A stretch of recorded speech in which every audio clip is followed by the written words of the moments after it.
జై Jagannadh. Hare Rama Rama Rama Hare Hare, Hare Krishna Krishna Krishna Hare Hare.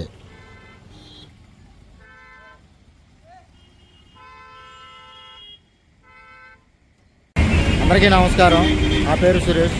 Window side viewing ఛానల్కి స్వాగతం సుస్వాగతం అండి. ఇప్పుడు నా వెనకాల చూస్తున్నారు కదా రథం, ఇది విశాఖపట్నంలోని పూర్ణ మార్కెట్లో చౌట్రీ దగ్గర ఏర్పాటు చేసిన జగన్నాథ స్వామివారి రథం అండి. ఇవాళకి జగన్నాథ స్వామివారి రథం 5వ రోజు. మీకు తెలుసు కదండి, జగన్నాథ స్వామివారిని 10 రోజుల్లో కూడా దశావతారాల రూపాల్లో చూపిస్తూ ఉంటారు. ఈరోజు నరసింహస్వామి రూపంలో చూపిస్తున్నారు. ఒకసారి వెళ్ళి మనం దర్శనం చేసుకుందాం. ముఖ్యంగా ఇంకొక విషయం ఏంటంటే, ఇప్పుడు నేను బ్లాగ్ చేయడానికి కారణం, ఈరోజు విరాపంచమి అంటే లక్ష్మీదేవి అమ్మవారిని జగన్నాథ స్వామివారి దగ్గరికి ఆహ్వానిస్తారండి. అది చాలా ముచ్చటగా ఉంటుంది ఆ యొక్క ప్రోగ్రాము. అందరూ కంపల్సరీ వీడియో చివరి వరకు చూడండి, మీకు అర్థమవుతుంది. ఎందుకంటే మీకు వీడియో చూపిస్తూ నేను కథని ఎక్స్ప్లెయిన్ చేస్తాను.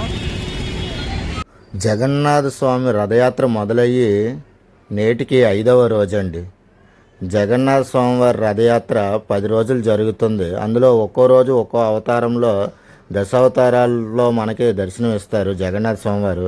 కానీ ముఖ్యంగా 5వ రోజు అనేది చాలా ముఖ్యమైన సంఘటన జరుగుతుందన్నమాట. శిలవలుపు అంటే మన తెలుగు వాళ్ళు శిలవలుపు అని అంటారు, ఒడిస్సా వారు హిరాపంచమి అని అంటారనమాట. మాట ఏదైనప్పటికీ కూడా ఘట్టం ఒకటేనండి. ఏమంటే మీకు చెప్తాను, చక్కగా వినండి. లక్ష్మీదేవి అమ్మవారు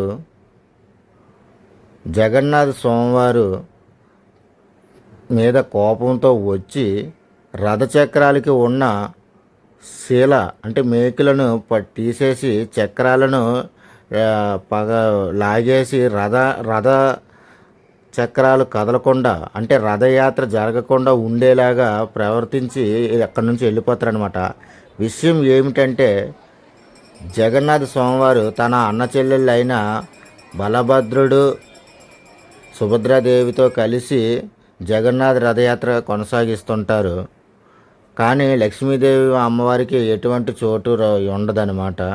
విషయం తెలుసుకున్న లక్ష్మీదేవి నన్ను కాదని నన్ను పట్టించుకోకుండా నువ్వు నీ అన్న చెల్లెళ్ళతో కలిసి ఇలాగా దేశ సంసారం చేస్తావా, ఇది నీకు న్యాయమేనా అని చెప్పి లక్ష్మీదేవి అమ్మవారు రథయాత్రలో ఉన్న స్వామివారి దగ్గరికి వచ్చి ఇద్దరూ కలిసి గొడవ పడతారు. గొడవ పడి ఆఖరికి లక్ష్మీదేవి అమ్మవారు కోపం తట్టుకోలేక రథ చక్రాలకు ఉన్న మేకులను తీసేసి చక్రాలను రథాన్ని అటు ఇటు ఊపేసి ఇంకా రథయాత్రను భంగం కలిగించేలాగా చాలా సరదాగా జరుగుతుందండి. సోమవారం ఉగ్ర నరసింహ రూపంలో ఉన్న ఈ 5వ రోజే ఈ సంఘటన చేస్తారు. వీడియో చివరి వరకు చూడండి. నా మాటల్లో కంటే పంతులు గారు చెప్పిన కథలో మీకు విషయం చాలా చక్కగా అర్థమవుతుంది. దయచేసి వీడియో చివరి వరకు చూడండి, చాలా బాగుంటుంది. హరే రామ రామ రామ హరే హరే, హరే కృష్ణ కృష్ణ కృష్ణ హరే హరే. ఇప్పుడు మనం పూర్ణ మార్కెట్లో ఉన్న విశాఖపట్నంలోని జగన్నాథ స్వామివారి టెంపుల్ దగ్గరికి వచ్చామండి. చూస్తున్నారు కదా, ఈ టెంపుల్ నుంచే పూరి జగన్నాథ స్వామివారిని ఊరేగిస్తూ చౌట్రీలో ఉండే మండపంలో 10 రోజులు ప్రతిష్ఠిస్తారు.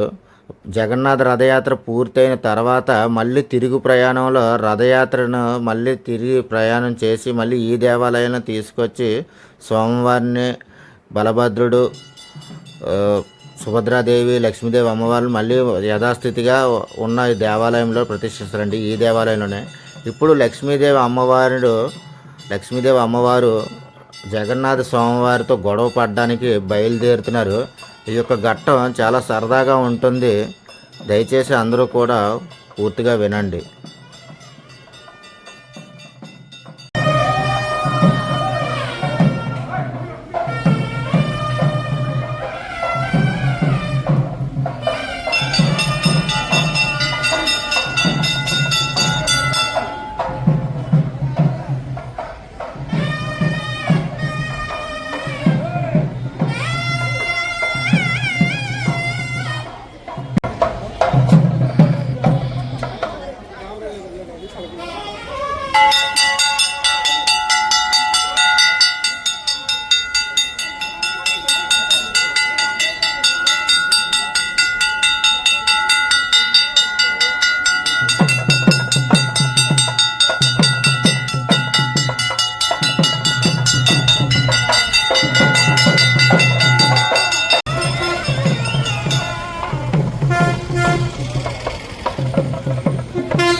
వారి రథయాత్ర మహోత్సవంలో పురస్కరించుకొని మహా అన్నదానం.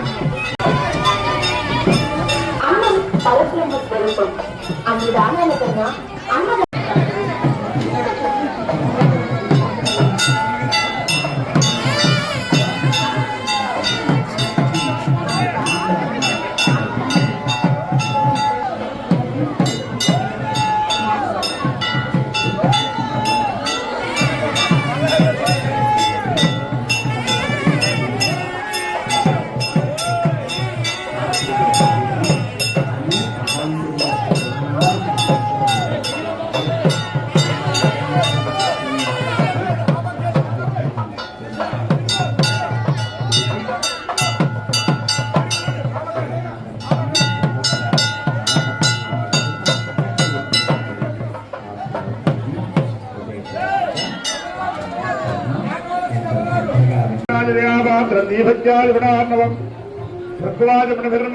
వందే శ్రీ విఘ్నహమనిం జ్ఞానాంబరధరం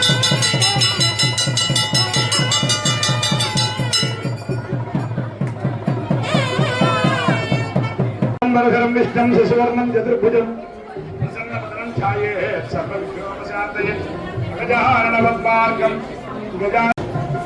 అంటే అమ్మవారు స్వామివారు వైకుంఠానికి వెయిట్ చేయకుండా ఆయన యొక్క వాహనమైనటువంటి రథానికి ఉండేటువంటి సేవలు తీసుకుని వైకుంఠానికి వెళ్ళిపోయింది. దానికి సంబంధించిన ఘట్టం ఇప్పుడు ఇక్కడ జరుగుతుంది. మొట్టమొదటిగా చాలా కోపంతో ఉన్నటువంటి అమ్మవారికి వచ్చేసింది. ఆ కోపం తగ్గించడం కోసం మనం ఉపచారాలు షోడశోపచారాలు చేశాం.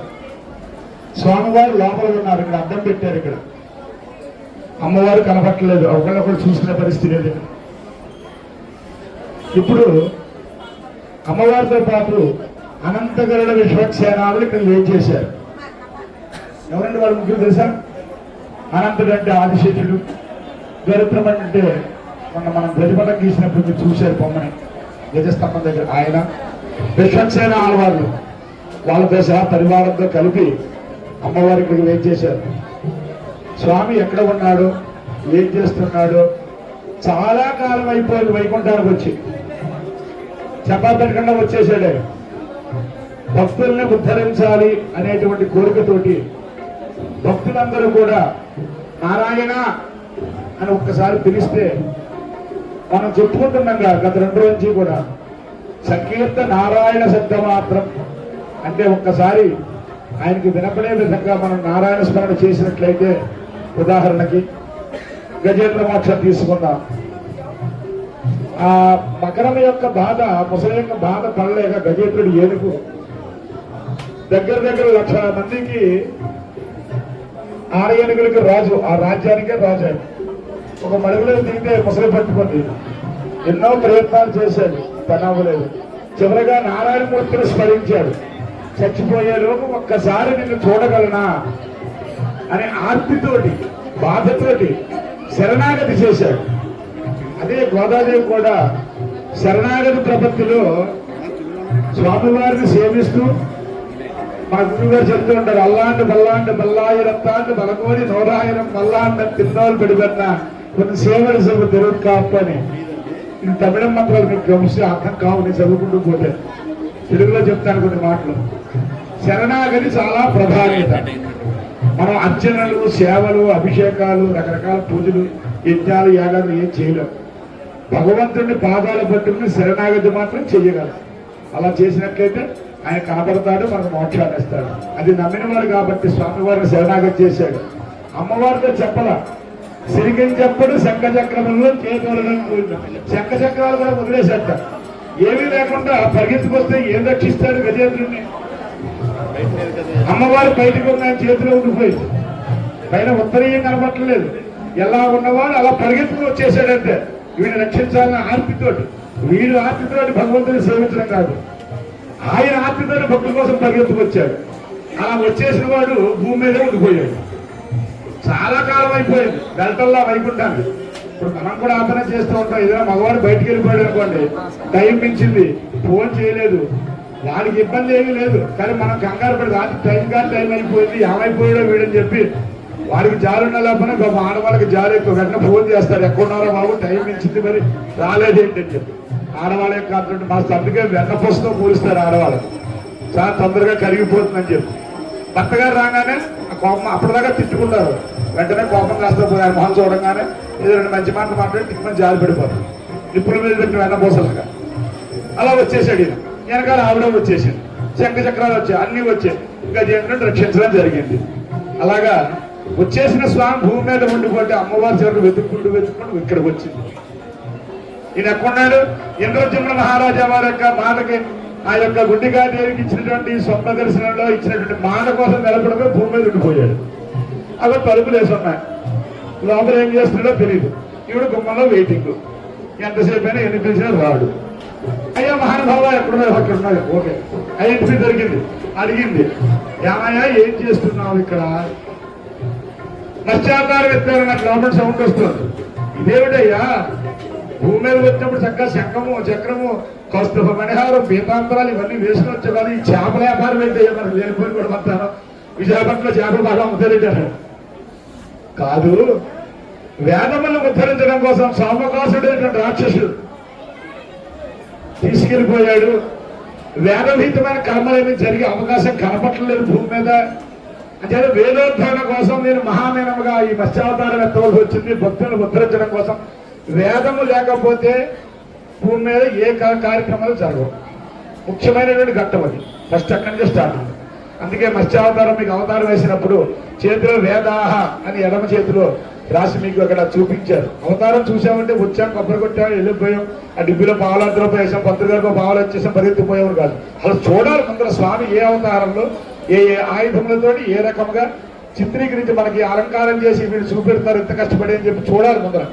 ఎంతమంది చూసారో నాకు తెలియదు. వేదోద్ధరణ కోసం మత్స్యావతారం, సోమకాసుర సంహారం ఘట్టం. తర్వాత అయ్యేంటే పరిస్థితి అయిపోయింది రా వెళ్ళిపోదాం. వేదోద్ధరణ జరిగిందిగా, బ్రహ్మదేవుడికి వేదాలు ఇచ్చావు, ఆయన కృష్ణుడు సాగిస్తున్నాడు, కార్యక్రమం కట్టెక్కుతోంది. ఇక నువ్వెందుకు ఇక్కడ భూమి మీద వెళ్ళిపోదాం? కాదు, పూర్ణావతారం ఎప్పుడోసిన అవసరం ఉంది, చేతి ఉండిపోయాను అన్నాడు. ఇదేమిటా ఈ చేపలో తాగేది కానీ జలచరాలతో స్నేహితులు తాగేది, ఈ గొడవ అంతా ఏమిటని అడిగింది ఆవిడ. కాదు, దేవతలు రాక్షసులు కూడా అమృతోత్పాదన కోసం ఫైట్ చేస్తున్నారు వాళ్ళు. ఈ దేవతలు ఎప్పుడు కూడా మనల్ని నమ్ముకుని ఉన్నారు. రాక్షసులు ఎక్కువ శివుడి గురించి కానీ బ్రహ్మదేవుడి గురించి కానీ తపస్సు చేస్తారు. విష్ణుమూర్తి గురించి ఎవరు తపస్సు చేయకూడదు. తొందరగా వరం వస్తే మన దేశాన్ని ఏదో చేసేయాలని తాపత్రయం. చివరికి అమృతోత్పాదన ఘట్టం వస్తుంది. ఆ మందరగిరి వేసి వాళ్ళు వాసుకుని అనంతరం ఆదిశేషుడి యొక్క సంతానంలో కూడా ఆ వంశంలో వాడు వాసుకి అనేటువంటి ఒక పాము. మన పూర్వం ఆడవాళ్ళు ఇప్పుడు మిక్సీలు గ్రైండర్లో కాదు, ఇప్పుడైతే రకరకాల మోడల్స్ టెక్నాలజీ వచ్చింది, కరెంటులన్నీ కూడా. చక్కగా కొండలో పెరిగడ్డి పోసి దానికి వెనకాల ఒక కర్ర, రెండు తాళ్ళు, గొల్లభామని చెప్పి నడానికి కట్టుకట్టుకు చక్కగా రెండు చేతులతో చిరిగేవారు. దాని వయ్యానం లేదు, దాని స్టైల్ అంతా వేసి చెప్పాలండి. ఇప్పుడు ఆ గొల్లభామకి నువ్వు తిరగమంటే ఈ డ్రెస్సులు జనాభా తిరిగే పరిస్థితి. చాలా వయ్యారంగా చాలా సూపర్గా ఉండేది ఆ మజ్జిగ కబర్ చిరుగుతోటి. ఆ చంటి పిల్లలు ఇష్టపరంగా వెన్నపోసి తింటూ ఉండడం, గంటల మీద ఎక్కడ ఫోటోలు చూస్తే అసలు దాని వయ్యారమే లేదు. ఆ మజ్జిగ తిరిగినట్టుగా మందరగిరి పర్వతాలు వేసి చిరుగుతున్నట్టు వాళ్ళు. అంచేత అది మునిగిపోతాం, చాలా ఇబ్బంది పడుతున్నారు. అమృతం పుడుతుందో పుట్టదో తెలియదు, ఏం జరుగుతుందో తెలియదు. మొట్టమొదటిగా చివరికి భయంకరమైన కాలబడ విషయం వచ్చింది. అందులో దానికి ఎందుకు దూరాడు ఈ స్వామి మందరగిరి పర్వతం కింద కోరమరూపధారుడై. అంచేత కోరమావతారం ఎత్తే పరిస్థితి వచ్చింది. అంటే కోరమరూపంతో భక్తులు ఉద్ధరిస్తున్నాను అన్నాడు ఆయన. అంచేతే మనకి విష్ణుమూర్తి వారి యొక్క స్తోత్ర పాఠంలో శుక్లాం బలధరం విష్ణుం శశివర్ణం చతుర్భుజం ప్రసన్నభద్రంఛాయ సర్వ విఘ్నాపశాంతి అంటారు.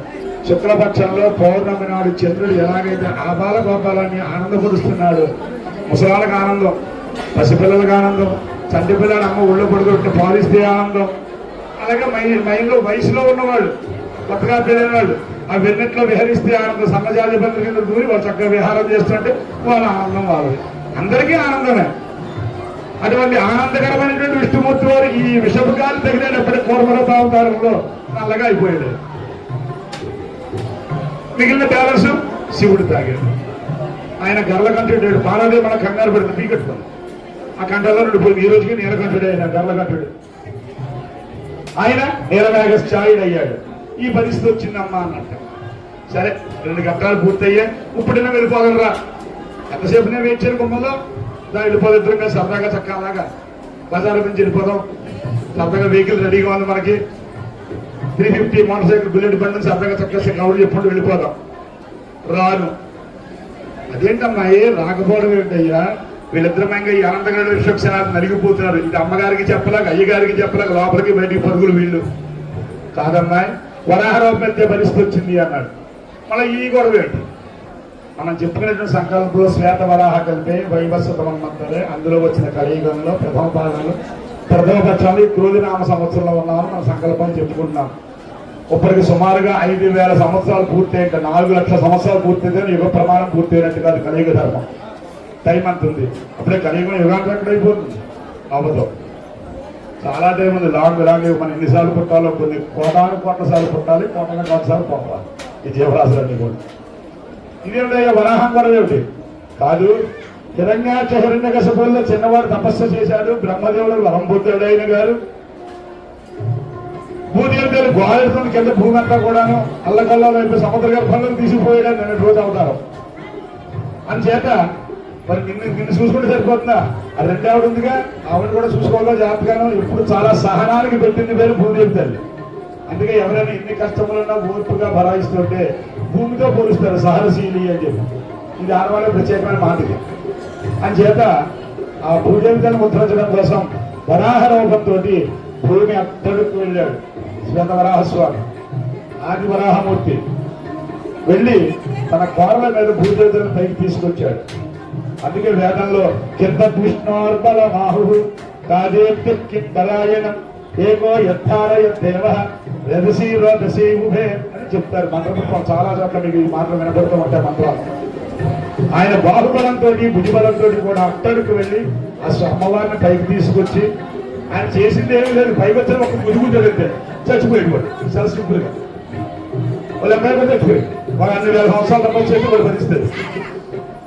ఆ బాహువులంట జారిపోయిన నీళ్లు, ఆ బాహువుల యొక్క పరాక్రమం. ఇప్పుడు మన వాళ్ళ ప్రభాస్ గారు 6 ప్యాక్ గురించి మాట్లాడతారు. అది కాదు, ఆయన అంతకన్నా 6 ప్యాక్ 8 ప్యాక్ ఉన్నారు. అలా కొట్టి ఎప్పుడే చచ్చిపోయారు రాక్షసులు. భూదేవుడే చాలా ఆనందపడి ఈ కాళ్ళగా ఉందిగా ఊరికే ముద్దు పెట్టుకుందా అంటే పెట్టుకుంది, కాదంటే కాదు, తన ప్రేమను చూపించింది.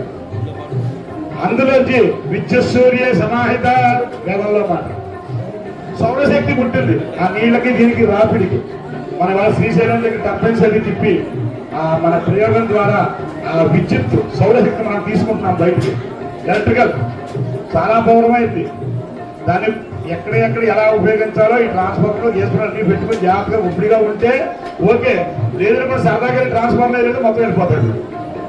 మరి ఆ రోజు ఆయన యొక్క సంతానం ఆ విద్యుత్. అలాగే అగ్ని ఈ నీళ్ళంట బాహులంగా జారేటువంటి నీళ్ళ ద్వారా అగ్నిహోత్రుడు వీళ్ళందరూ విష్ణుమూర్తి సంతానం. భూదేవతలకి విష్ణుమూర్తికి సంబంధించిన సంతానం వీళ్ళందరూ కూడా. అటువంటి చక్కని అద్భుతమైనటువంటి సంతానాన్ని పొందినటువంటి భూదేవతలు ఎంతో ఆనందపడుతూ మళ్ళా యథాప్రకారంగా మళ్ళాంటి పాపాత్తులు మోస్తూనే వస్తున్నారు ఈ రోజు వరకు. అక్కడ 2 ఘట్టాలు అయ్యాయి. సరే, ఆదివరాహస్వామి చివరికి తిరుమల దగ్గరికి చేరాడు. పుష్కరుల దగ్గరికి పూజలు అందుకున్నాడు. కొంతకాలం కలిసింది. కలియుగం వచ్చింది. వచ్చేటప్పటికి వెంకటేశ్వర స్వామి బయలుదేరాడు. ఈయన అయ్యా నేను ఉంటాను, అందరినీ కాపాడుతూ ఉంటాను, నేను శ్రీమన్నారాయణ ఉగ్రమాత యొక్క ప్రేరణ మేరకు సరే ఇక్కడే ఉండవయ్యా, నా పని అయిపోయింది, నా తరగతి నేను ముసలి అవుతాను కదా, పక్క తప్పుకుంటాను, నువ్వు పరిపాలన సాగించాడు. ఆయన పరిపించాడు, వచ్చేసాడు, పట్టా ఇచ్చేసాడు. అటువంటి అద్భుతమైన వాదివారహాగంతం చాలా గొప్పనైనటువంటి పెద్ద గ్రంథం కూడా. ఓకే, మీకు తెలుగులో 4-5 మాటలు చెప్తాను అంతే, కథ పూర్తి అవ్వగంట ఒక బావగంటలో. తర్వాత అమ్మవారు అయ్యో ఇంకా ట్రిప్పులు అయింది, ఎప్పటికైనా వస్తాడనుకుంటే ఇన్ని మాటలు చెప్తున్నాడు. ఎంత పెద్ద పైన రాట్లేదు ఈయన గారు. వాడు సగం తలకాయ దించుకుంది పాపం. కళ్ళల్లోంచి కోపం వస్తుంది, ఒక పక్కన నవ్వుకుంటుంది. ఆశ్చర్యకరంగా మాట్లాడుతాడు ఈ మహానుభావుడు. కదిలి రాడు, గడప దాంట్లో బయటికి రాడు. సరే అయింది రాగలదాం. కాదు, సింహరూపధారున్నాయి వీడి తర్వాత వాడు ప్రహ్లాదుడు భక్తవుడు వస్తుడు భాగవతోత్తముడు. ఎలాగండి, ఒకనొక రోజునాడు నారదుల వారు వైకుంఠం నుంచి స్వామితో ముచ్చట్లాడి పడుతోలేస్తే వస్తున్నాడు భూమి మీద. పెద్ద పెద్ద కొండలు ఉన్నాయి. ఈ కొండలు దాటలేక ఆయుషపడిపోతాడు. కనీసం ఈ భుజంలో మీద తాంబూర వీణ అది కూడా మొయ్యలేని పరిస్థితి. చిడతలు కొంగు కట్టుకుని బుధాన్ని వేసుకున్నట్టు చివరికి ఆయన సిక్కాలు ఏమైపోయింది. ఇలా మహర్షులు వచ్చారు. ఏమిటయ్యా నారద ఎంత ఆయాసపడుతుందో అస్తమానం ఎక్కడ పడితే అక్కడ నారాయణ నారాయణ చిల్లర కొట్టుకుంటూ పోతూ ఉంటావు కదా, అందరూ లింక్లతో ఫిట్టింగ్ మేస్తారు కదా, నీకంటే గొప్ప డౌన్లోడ్ చరిత్రలో ఏమిటి పరిస్థితి, ఏమిటి వ్యవహారం ఏంటి కదా అంటే అడిగారు. ఈ కొండలేంటి గుట్టలేంటి, నేను వైజాగ్ వెళ్దాం అనుకుంటున్నాను, ఆ కొత్త రోడ్ సెంటర్లో జగన్నాథ స్వామి ఎక్కడ పెట్టేస్తే అక్కడ ఉత్సవాలు జరుగుతుంది చూద్దాం వెళ్దాం అంటే ఇది చాలా ఇబ్బందికరంగా ఉంది, చెమటలుడితే పాకం వస్తుంది, ఏంటి పరిస్థితి. దీనికి కారణం ఏంటి తెలుసా నీకు? ఒక రోజు నాడు కొన్ని జన్మల నుంచి భగవంతుడి యొక్క నామస్మరణ చేస్తూ ధరించిన అద్భుతం వ్యక్తి భూమి మీద ఉన్నాడు వాడే ప్రహ్లాదుడు. గత జన్మలు ఎంత ఆ పుణ్యప్రదమైనటువంటి ఆ ఫలితమై కొండలని అన్నట్ట. ఈ కొండలో కూడా ఏంటనుకున్నావు? అదే ఎంత పుణ్యం చేయాలి చూడండి మహానుభావుడు. చివరికి చిన్నాడు పుట్టాడు పసిపాడు, వాళ్ళకి ఏం తెలియదు బాబు. ఆ జన్మలో కూడా నారాయణమూర్తి వారి యొక్క శబ్దాన్నే పలుకుతున్నాడు, స్మరిస్తున్నాడు. కాదురా దేవుడు లేడురా బాబు, పిచ్చోడా హేతువాది వాడిది బాబు. కాదు నాన్న, ఇందుగలడు అందులేని సందేహం వల్ల ఎక్కడ సర్వోపగతండు, ఎక్కడ చూసినా ఉంటాడయ్యా, లేకపోవడం ఏంటి? నీలోనే ఉన్నాడు, నాలోనే ఉన్నాడు. నీకు చూసేది శక్తి మాత్రం సాలట్లేదు అంతే. అందుచేత చూడు, జాగ్రత్తగా అబ్జర్వేషన్ చేయి. కాదురా నేను వైకుంఠం వరకు వెళ్ళొచ్చాను, అక్కడ ఎవడో కనపడలేదు నాకు, ఈ భూమి మీదగా అన్ని చోట్ల తిరిగేశాను, మరి వీడున్నాడంటావే నువ్వు? ఎలా ఉన్నాడు, ఏ రూపంలో ఉన్నాడు? స్వామివారికి వర్ణంగా చెప్పాడు. వాడికి ఎక్కడా కూడా మనసుకి ఎక్కట్లా, ఎన్ని మంచి మాటలు చెప్పినా చివరికి అడి తిరిగి ఆ పక్కన పెద్ద స్తంభం ఉంది, ఉక్కు స్తంభం, ఇందులో ఉన్నాడంటావా అని అడిగాడు. ఉన్నాడు. గెలబట్టినాడు, కొట్టాడు, స్తంభానికి పగిలిపోయింది. స్తంభంతో నారసుడు ఉగ్రం పేరం మహావిష్ణు జలంధం సర్వతోముఖం నరసింహం భేషదోమంత్రం ముత్యార్ముచ్చునమామ్యహం. స్వామివారు ఉగ్రస్వరూపుడుగా అద్భుతమైనటువంటి ఫలఫలవంటూ ఆ స్తంభంలోంచి ఉద్భవించి ఆ రాత్రి పగలు కాకుండా సంధ్యా సమయం ఇలాంటి సమయంలో గడప దగ్గర వాడి కోరిక ఏమైతే వరాలు కోరుతున్నాడు దానికి అనుగుణంగానే గడప మీద కూర్చొని ఆ వేళతో చీల్చి పడేయాడు. ఆ ప్రేమను చూశాక సింహం నరసింహం ఎక్కడా కూడా భక్తి కానీ జ్ఞానం కానీ వైరాగ్య స్థితి కానీ ఇదంతా భగవంతుడే చేస్తున్నాడు. నేను బ్రతికేది చాలా తక్కువ టైము, తపస్సు చేసింది చాలా తక్కువ, ఆయన సేవ చేసుకున్నది చాలా తక్కువ, నా జీవితాన్ని సార్థకత చెందాలంటే ఆయనే చేయాలని చెప్పి ఎక్కడా కూడా జ్ఞానబుద్ధి కనపడలేదు. పిచ్చి అని అలవడాడు, ఆ పేరులోనే కూడా వెళ్ళిపోయాడు. ఇటువంటి సింహరూపం అవతరించిన నరసింహస్వామి వారు ఈరోజు మనకి ఎంతో ప్రసన్న వదనంతో చక్కనేటువంటి అద్భుతమైనటువంటి మనకి జ్ఞాన భిక్షణ పెడుతూ సుఖాన్ని శాంతిని ప్రసాదిస్తూ మనం ఏం కొట్టక్కల్లా, కొబ్బరికాయలు బొబ్బాసికాయలు ఏం అక్కల, పానకం వడపప్పు, అవి రెండు నరసింహస్వామి ప్రధాన నైవేద్య పదార్థాలు. అలా సేవించిన వాళ్ళందరూ భక్తులందరికీ కూడా భక్తి జ్ఞాన వైరాగ్య జీవితంలో సుఖశాంతిని కలిగిస్తారని చెప్పి ఆయనకు అర్థంగా చెప్తూ మళ్ళా విషయాలన్నీ మూసుకొచ్చారు వీళ్ళు. అమ్మవారు ఇంకా డల్ అయిపోతుంది, రాను లోపల కోపం వచ్చేస్తుంది, బలబల మండిపోతుంది మాట, కానీ ఏం అనలేదు బాబు. సరే ఇప్పుడైనా వస్తాడేమో, అక్కడికి అయిందిగా 4వ ఘట్టం రావద్దు.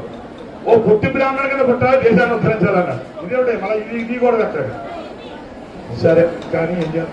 వామతావర ఘట్టంలోకి వచ్చేటప్పటికి అత్రి కొడుకులుగా చక్కనటువంటి జ్ఞానభిక్ష కలిగిన వాడుగా చిన్నపిల్లాడే ఉపనయనం చేయబోయిన వాడే ఓ తాటా గొడుగు కొలాగుడ్డ కట్టుకుని మెల్ల అజనం వేసుకుని చేతితో కర్రా భిక్షాపాత్రతో బలి చక్రవర్తికి పేరు. వాడు చాలా పుణ్యవంతుడు వాడు. అక్కడికి వచ్చేటప్పటికి భవతి భిక్షాదేహి ఏం కావాలి, 3 అడుగులు నేల. మీరు ఏం చేసుకుంటారు పిల్లలు సరిగ్గా అడగా. ఎవరైనా ఇచ్చేవాడు ఉన్నప్పుడు చక్కగా నాకు 10,000 కోట్లు కావాలి, అది ₹1,00,00,000 కావాలి, ₹1,00,000 కావాలి అడగాలి. అంతేగాని 3 అడుగులు నేల ఏమిట్రా బాబు, నీకు ఎక్కడ కూడా. శుక్రాచార్యుడు గమనించి వాడు వచ్చిన వాడు సామాన్యుడు కాదు, మహానుభావుడు, వాళ్ళని పిచ్చి దానాలు ఏం చెయ్యొద్దు, ముందు ఆలోచించు అన్నాడు. పాత్ర ఎరిగి దానం చేయమంటే సామె దగ్గర నుంచి పుట్టబడింది. ఆ ఘట్టంలోంచి రేపు తెల్లారి అవతారం వేస్తారు. అది కాదు నాన్న, ఆయన అడిగాడు, నేను ఇస్తాను, మాట ఇచ్చి ఇచ్చేస్తాను, వదిలేశాడు. ఆ శుక్రాచార్యుడు ఆ కమండలాన్ని నీళ్లు పోసేటువంటి ఆ గొట్టను దూరెట్టాడు. నీళ్లు పోస్తుంటే వాళ్ళ ఆవిడ నీళ్లు బయటికి రాదు, నేను తరపులో పెట్టాడు. ఒక కన్ను పోయింది. ఇప్పటికీ శుక్రాచార్యుడు గుడ్డు శుక్రాచార్యుడు అని మన కథల్లో చెప్పుకుంటాం. ఆనాటి నుంచి ఈనాడు ఒక్కరినే పనిచేస్తాం, ఒక్కరిని పనిచేయలేదు. నీళ్ళు వదిలాడు. ఇంతంతే వడ్డంతా అయ్యాయి. ఒక కాలు నేల పెట్టాడు, ఒక కాలు ఆకాశానికి ఎత్తాడు. ఎత్తేటప్పుడు బ్రహ్మలోకం దాడి పైలోకాల వరకు వెళ్ళిపోతుంది. పద్మము అలాగే చక్కనైన శంకు చక్రములు, గోపాదం వత్సపాదం, పూర్వం ముగ్గులేశారు. ఈ ముగ్గులు కాదు, ఈ డిజైన్లు కాదు. గోపాదము వత్సపాదము తిన్నె, ఇవి ముగ్గులు నారాయణమూర్తి పాదాలు. అవి పూర్వం రంగు విల్లు అంటే. ఇప్పుడేదో పసుపుగా వేసే రకరకాల పిచ్చి ముగ్గులు అని వేరే విషయాలు డిజైన్ పేరు. అలాగే పంచవర్ణాలకు సంబంధించినటువంటి అద్భుతమైనటువంటి ఆ వర్ణ చిహ్నములన్నీ కూడా శ్రీవత్స పౌర్ణకంలో పేరి ఆదర్శ మత్స్య కుమారి వన్న చిహ్నములన్నీ కూడా అందులో అద్భుతమైన చిహ్నాలన్నీ కూడా కనపడ్డాయి. అబ్బబ్బా నారాయణమూర్తి వారి పాదం మన లోకం వరకు వచ్చని చెప్పి నువ్వు ఆగమే ఓ వాయిస్తున్నావు వేను కాసేపు ఆప్చే కమండలం తీసుకొని పోయి నిండిపోయిన కాలు పెడతానని చెప్పి బ్రహ్మదేవుడు పాదాలు కడిగాడు. ఎత్తి మీద చదువుకున్నారు, ఇద్దరు కూడా ధరించారు. అందుకే అన్నమాచారు లాంటి మహానుభావులు బ్రహ్మ కడిగిన పాదము ఏకవచనం ఒకటే కడిగట్టాను, రెండోది లేదు, రెండు భూమి ఉందిగా. పాదములు అంటే బహువచనం, పాదము అంటే ఏకవచనం. కడిగి ధరించండి పాదము కాబట్టి సమస్తమైన భక్తజనులు కూడా శరణాగతి చేసిన ఉద్ధరించే పాదం కాబట్టి ఆ పాదానికి ఎంతో గొప్పతనం ఉన్నది. అది శ్రీమన్నారాయణమూర్తి వారి పాదమే పాదము. శరణాగతి చేసిన వాళ్ళందరినీ కూడా ముక్తిని ప్రసాదించే పాదం. అందుచేత అటువంటి పాదం ఇక్కడ పై లోకాలకి ఒకటి కింద లోకాలకి వస్తే మూడోడికి ఎక్కడ తీసుకోమంటారు, ఇంకెక్కడ నెత్తి పెట్టాడు మరి చక్రవర్తి నెత్తి వెళ్ళి పెట్టాడు మహానుభావుడు. కింద పాతాళ లోకంలో వెళ్ళిపోయి ఈనాటి కూడా మన సంక్రాంతాల్లో చేసుకునే పండుగలు అవే వృద్ధంగా అవే పండుగ పూర్తి పండుగ పెద్ద పండుగ ఇవన్నీ కూడా. అటువంటి అద్భుతమైన వామనావతార ఘట్టం గురించి నేను మీకు కొద్దిగా టీవీలో చెప్తాను, మీకు అందరూ వినండి ఎగ్జాక్ట్గా. తర్వాత నరసింహుడు అయ్యాడు, వామనుడు అడిగాడు, తర్వాత రాముడు పరశురాముడు.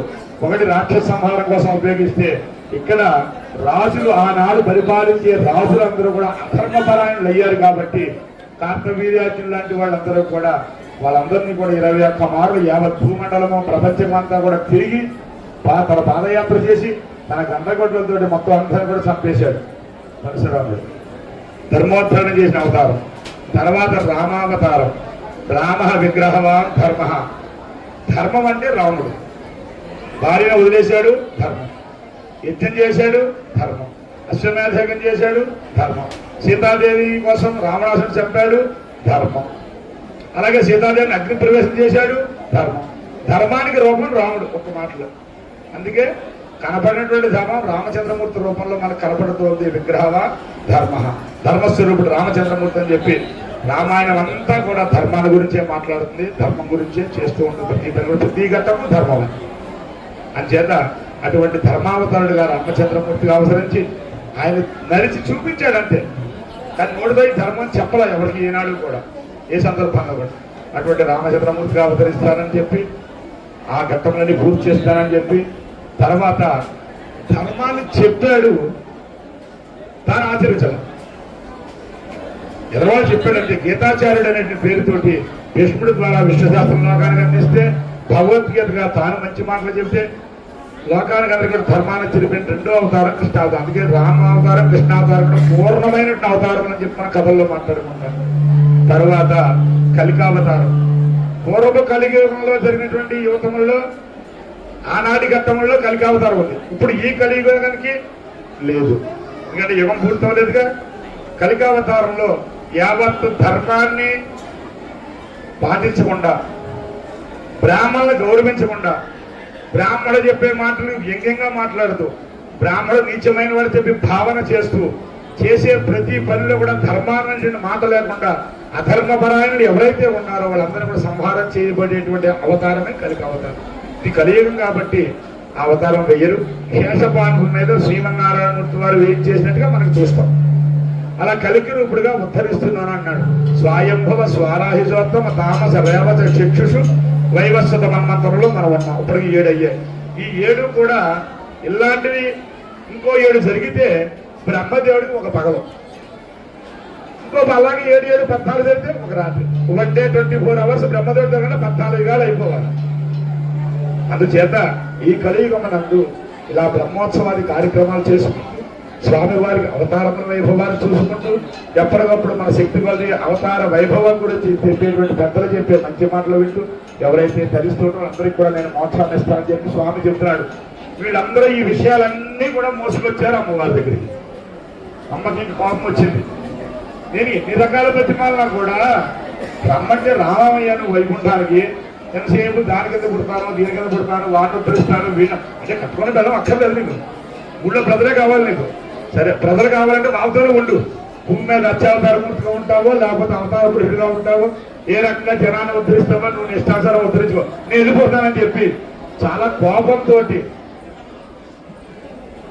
మనకి శాంతరసము, కరుణరసము, రౌద్రసము, బేభత్సరసము, దయా గుణం ఇవన్నీ కూడా 9 రకాల నవరసాలు అంటారు. ఇప్పుడు అమ్మవారు చాలా కోపం వచ్చేసాయి. మీకైనా వస్తూ ఉంటుంది, మీరు చెప్పినట్టు మీ ఆయన లేదనుకో చెయ్యలు లేచిపోతారు, పచ్చబడి తీసేస్తారు.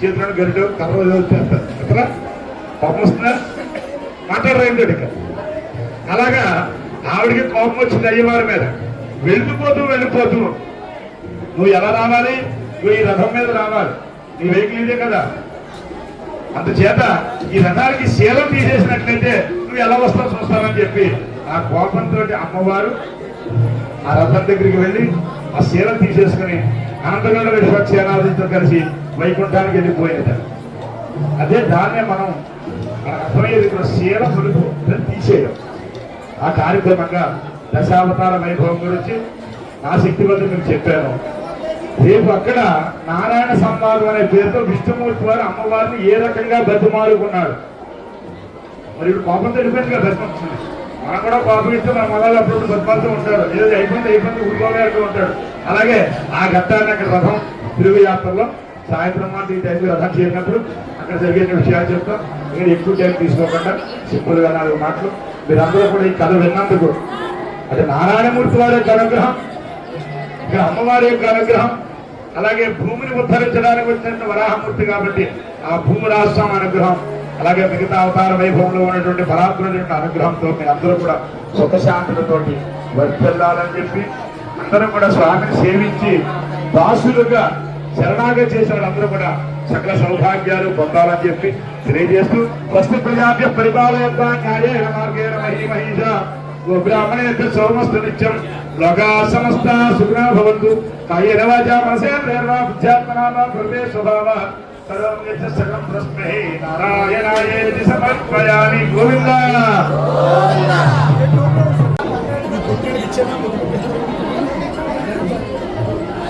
అందరం ఏమని పడుతుంది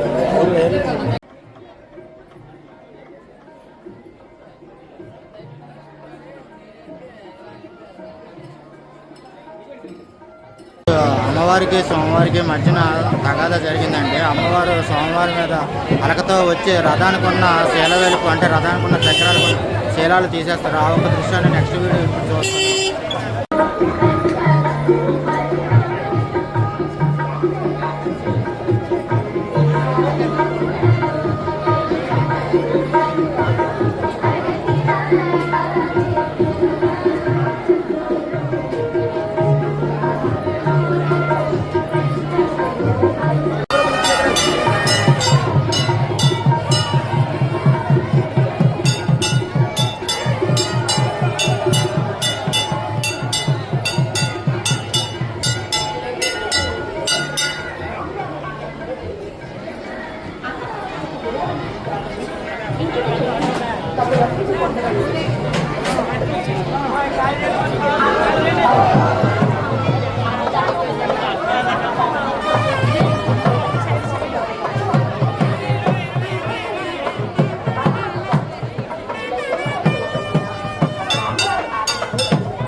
శ్రీ జగన్నాథ స్వామి వారి రథయాత్ర మహోత్సవంకు పురస్కరించుకొని మహాన్నదానం జూలై 25వ తేదీన స్వామివారి ఆలయంలో జరుగుతుంది.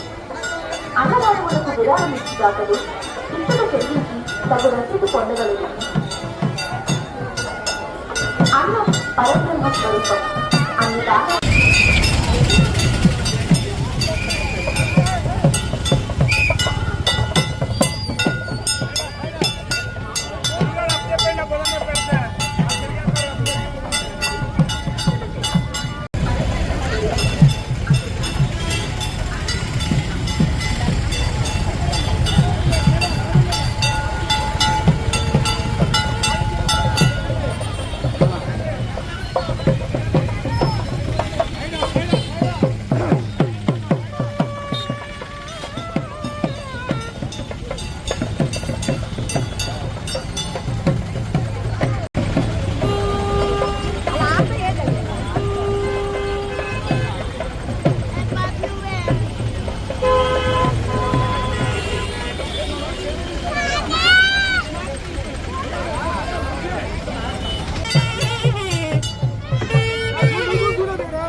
మూడింటికి తీస్తారు. ఇప్పుడు వీటికి కూడా తీసేస్తున్నారండి. ఇదిగోండి శీలాలు తీస్తారు, 1, 2.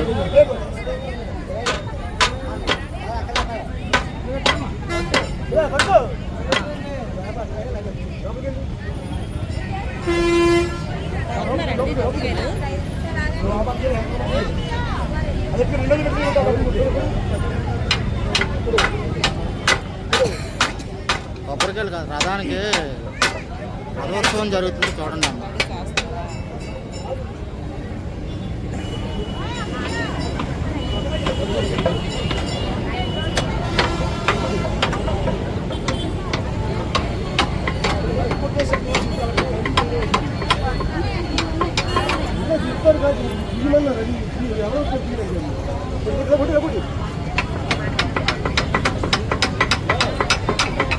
జగదీష్ గారు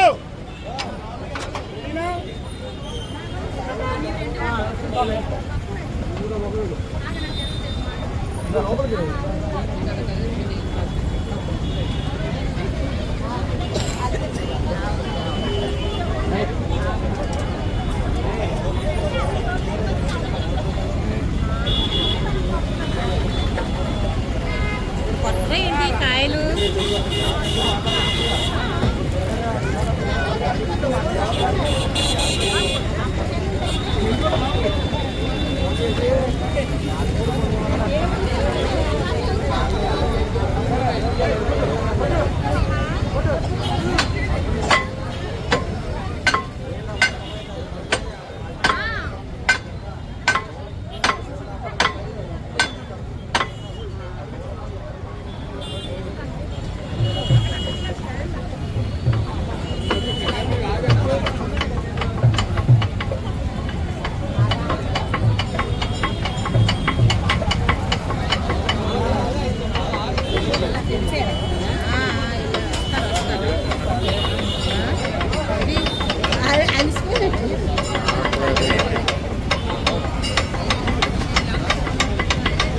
అక్కడ అమ్మవారి అదే అమ్మవారిని తెచ్చింది అది కొట్టట్లేదేమో కాదండి. రథోత్సవం జరుగుతుందమ్మా. లక్ష్మీదేవి అమ్మవారు జగన్నాథ స్వామి కోపంతో రాధన చక్రానికి ఉన్న శీలలు తీసేస్తున్నారు. నువ్వు నన్ను కాదనుకొని నీ అన్న చెల్లెలతో తిరుగుతున్నావు, నువ్వు రథయాత్ర ఎలా చేస్తావు అని అది ఉద్దేశం. అందుకే ఇక్కడ ఆపారు, కాసేపు కొడతారు. ఉత్సవం జరుగుతుంది కదా, ఉత్సవం అయిపోతే మళ్ళీ మీరు దర్శనాలు అవి చేసుకోవచ్చు. చక్రం మూడింటికి ఈజీగా వస్తుంది, ఆ చక్రానికి మట్టుగా రావట్లేదు.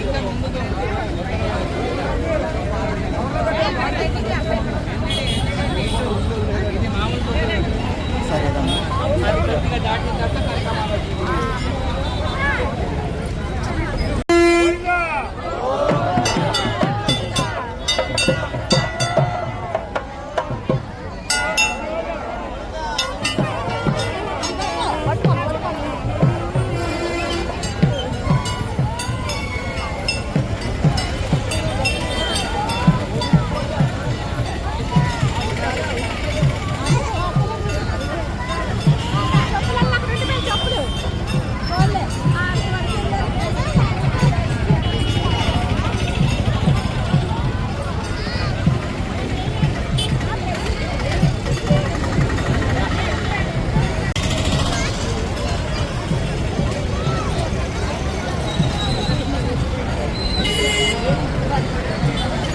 చూసారు కదండి, లక్ష్మీదేవి అమ్మవారు స్వామివారి మీద కోపంతో ఇదిగోండి ఈ రథచక్రాలు కూడా చీరాలు తీసుకొని వెళ్ళిపోతున్నారు. ఇది ఈ వీడియోలో ఉన్న సారాంశం. చూస్తున్నారు కదా, అంటే వీడియోని చివరిదాకా చూసిన వాళ్ళందరికీ కూడా ధన్యవాదాలండి. దయచేసి ఈ వీడియోని మరింత మందికి చేరాలి అంటే దయచేసి సబ్స్క్రైబ్ చేసి, లైక్ చేసి, షేర్ చేసి, కామెంట్ చేయండి. మరిన్ని వీడియోలతో మళ్ళీ మీ ముందుకు వస్తాను. అందరికీ నమస్కారం, ఉంటాను. Signing off. అమ్మవారు స్వామివారి మీద కోపంతో రథానికున్న శీల అంటే రథచక్రాలకున్న మేకలు తీసుకొని పట్టుకొని వెళ్ళిపోతున్నారు. చూశారు కదా. ఓకేనండి, అందరికీ నమస్కారం. హరే రామ హరే రామ, రామ రామ హరే హరే, హరే కృష్ణ కృష్ణ కృష్ణ హరే హరే.